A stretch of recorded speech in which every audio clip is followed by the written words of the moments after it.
Hello friends, मेरे YouTube channel में आपका फिर से पुनः बहुत बहुत स्वागत है।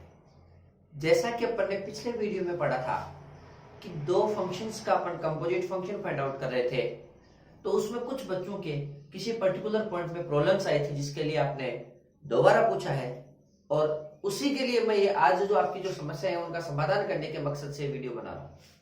तो उम्मीद करता हूं कि आप उस चीज को दोबारा अच्छे से समझेंगे जिसमें आपकी प्रॉब्लम्स आई थी। इनमें विशेष रूप से मैं धन्यवाद करना चाहूंगा जिन्होंने दोबारा के लिए आग्रह किया था कि सर एक बार फिर से बताइए।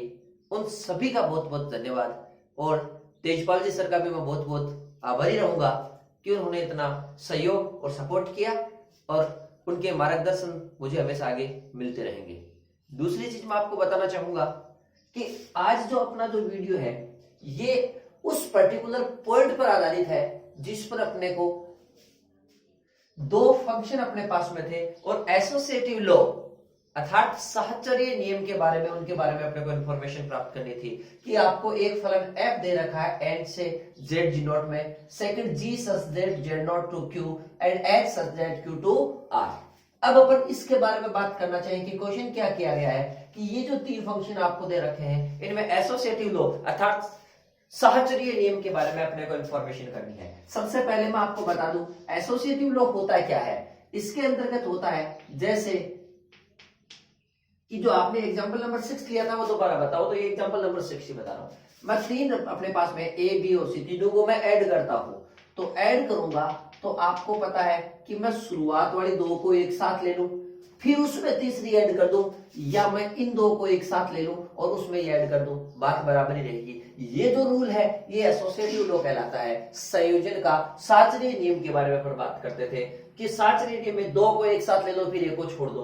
अब किन्हीं भी दो को साथ ले लो, आंसर पे कोई इफेक्ट नहीं पड़ेगा, यही अपना साहचर्य नियम है। तो अपन आज बात करते हैं इन तीन फलनों के लिए एसोसिएटिव लॉ साहचर्य नियम का सत्यापन करना। तो आप ध्यान से देखिए इसको आगे।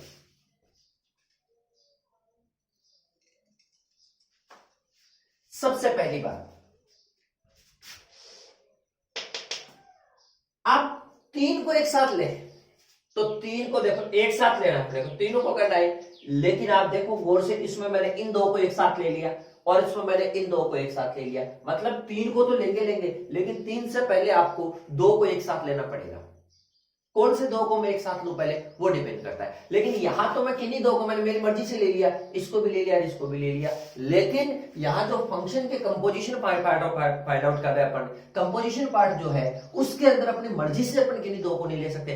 एफओजी डिफाइंड होता है तो जीओएफ डिफाइंड नहीं हो, कोई जरूरी थोड़ी होता है। तो ऐसे केस के लिए आपको ध्यान रखना पड़ेगा। चलो लेना दो को है, ध्यान से देखो। सबसे पहले मैंने लिया एफ और जी को, तो क्या इनको एक साथ ले सकते हैं? एफ और जी को जब एक साथ लोगे तो आपके पास में दो फलन बनेंगे, जीओएफ भी बनेगा, एफ और जी भी बनेगा। कौन सा बन सकता है, कौन सा यहां पॉसिबल है, कौन सा यहां पॉसिबल नहीं है, अपन उसके बारे में बात कर रहे हैं। चलिए जी देखिए, सबसे पहले आप गौर से देखो इन दोनों फलों को। मैंने बोला था कि किन को साथ ले, उनमें एक का प्रांत और एक का सह प्रांत आपको सेम मिलेगा। हालांकि ये जो रूल है सह प्रांत का और प्रांत का, ये सबसेट का रूल होता है, लेकिन यहां अपन जो अपने 12th स्टैंडर्ड की मैं बात करूं तो ये आपको मोस्टली सेम मिलेंगे। मैं कहने का मतलब है कि आप एफ और जी को ध्यान से देखो, आप हो जाएगा कि देखो एफ कहां से है, एन टू जेड नोट, जी कहां से है, जेड नोट से क्यू, एक दोनों में सेम है। ये इसका मतलब क्रॉस वाला सेम नहीं है, एक साइड वाला ही सेम है। इसका मतलब एफ और जी और एफ दो होते हैं, जी और एफ से दो संयोजन हो सकता है, दो कंपोजिशन फंक्शन फाइंड आउट कर सकते हैं अपन इससे। लेकिन दोनों तो जब कर सकते हैं इधर से भी सेम हो और इधर से भी सेम हो तब तो दोनों निकाल लेते हैं, लेकिन अब केवल एक साइड वाला ही सेम है तो अपन एक ही निकाल सकते हैं, दोनों नहीं निकाल सकते। अब वो एक कौन सा होगा, या तो फॉग होगा या गॉफ होगा, दोनों में से एक होगा। कौन सा होगा, देखो जो सेम है उसमें देखो एक में तो पहले है और एक में बाद में है, बिल्कुल है। तो जिसमें पहले है वो पहले लिखा जाएगा, बाद वाला वो बाद में लिखा जाएगा। तो पहले किसमें है, एफ का है, जी का है, जी का है, तो पहले मैं लिखूंगा जी, बाद में किसका है, एफ का, तो इसमें जी और एफ डिफाइंड होगा, नहीं कि एफ और जी। दूसरी बात, अब ये जी और एफ कहां से कहां होगा, तो ये होगा इस एफ के अनुसार। एफ का डोमेन क्या है, एन है, तो यहां लिख दिया n, बच गया क्या q। कोई डाउट? चलिए अब GOF निकाल लिया, एक इसमें अपने पास में होगा, चलो f और g ले लिया। अब अपन ले लें इन दोनों में से एक ही होगा। अब इन दोनों में देखो, देखें इन दोनों को आप गौर से देखोगे तो Z0 टू Q और Q टू R। फिर देखो एक साइड वाइज से मिल रहा है आपको, फिर एक ही संयोजन होगा, यानी G और H में भी GOH और HOG दो होते हैं, लेकिन यहां पर केवल एक ही मिलेगा इसमें। अब वो एक कौन सा मिलेगा वो देखो, कौन सा सेम है इन दोनों में? Q।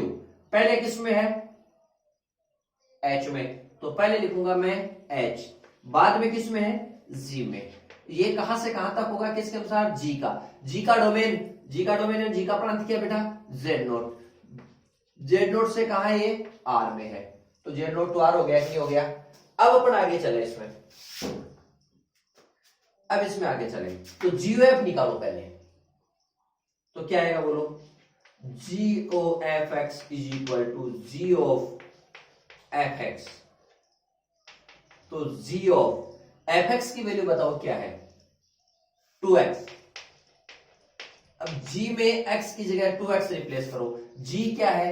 1/x, x की जगह मैं क्या रखूंगा? 2x, तो ये 1/2x हो गया और ये वैल्यू आ गई GOF की। कोई डाउट? अब HOG की देखो बेटा, तो ये हो गया HOG of x is equal to H of GX। तो ये आ जाएगा H ऑफ GX की वैल्यू आपके पास में क्या है? 1/x, तो ये आ जाएगा H में x की जगह 1/x रिप्लेस करो, H वाला फलन है e की पावर x, x की जगह आपको रिप्लेस करना है 1/x, तो ये हो जाएगा e की पावर 1/x और ये हो जाएगा HOG ऑफ x की वैल्यू।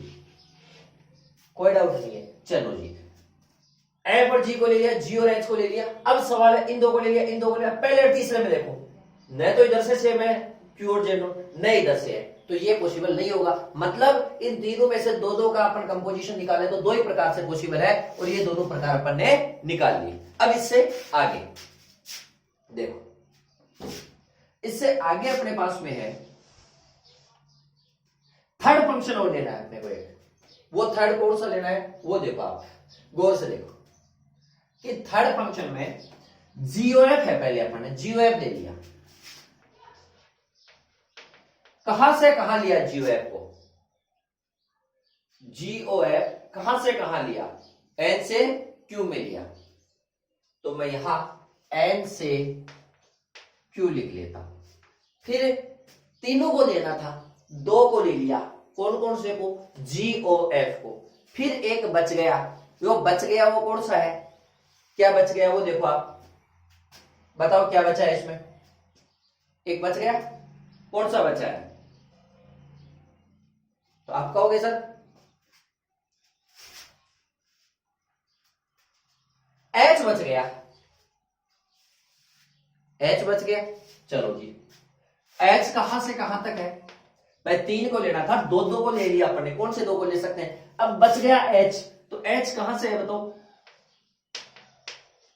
बच गया उसको इसके साथ ले लेंगे, और इसमें बच गया एक और था, चलो दोनों ले लो, HOG। ये कहां से कहां तक था बोलो? HOG कहां से कहां तक था? Z0 से R। इसमें किसको लोगे फिर तीसरे को? F को, वो है N टू Z0। चलो अब मुझे बताओ, अब दो दो को तो अपने ले लिया, अब इन दो दो को तीसरे के साथ भी लेना है, तीनों का करना था, तो थर्ड के साथ अगर लेंगे तो अब यहां सवाल ये उठता है GOF पहले लिखे H पहले लिखे, वो यहां अपने को पता कैसे चलेगा? तो देखो दोनों में सॉरी H क्या था? Q से R था।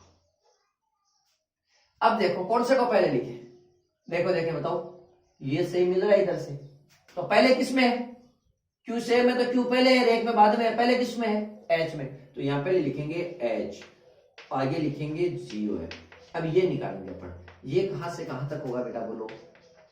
N से R, क्योंकि GOF कहां से शुरू है? N। अब इसमें बोलो ये सेम है, तो इसमें पहले लिखेंगे HOG और OF। ये कहां से होगा F के अनुसार? N से आर। अब देखो, बताओ कैसे निकालोगे इसको। H of G O F X is equal to H of G O F X, बोला ऐसे करोगे तो एच में जी ओ एफ एक्स की वैल्यू बताओ क्या है, 1/2x।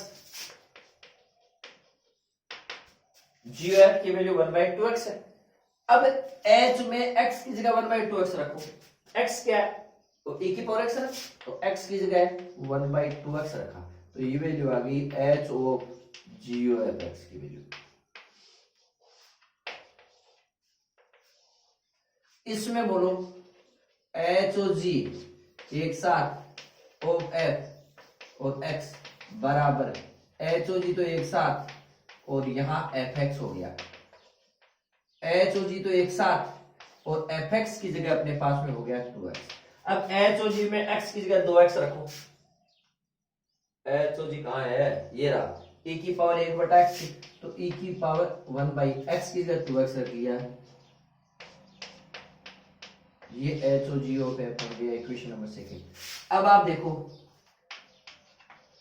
Bye equation number first and second, ध्यान से देखो, h of G O F बराबर h और g ऑफ f, बोलो देखो वो कंपोजिशन अपने पास एसोसिएटिव लॉ फॉलो कर रहा है, लास्ट वाले दो को साथ लेके इसको लेकर दिया, इसमें पहले वाले दो को ले लिया, लास्ट को लेकर दिया, एच जी एफ सेम बन रहा है, तो यही एसोसिएटिव लॉ है।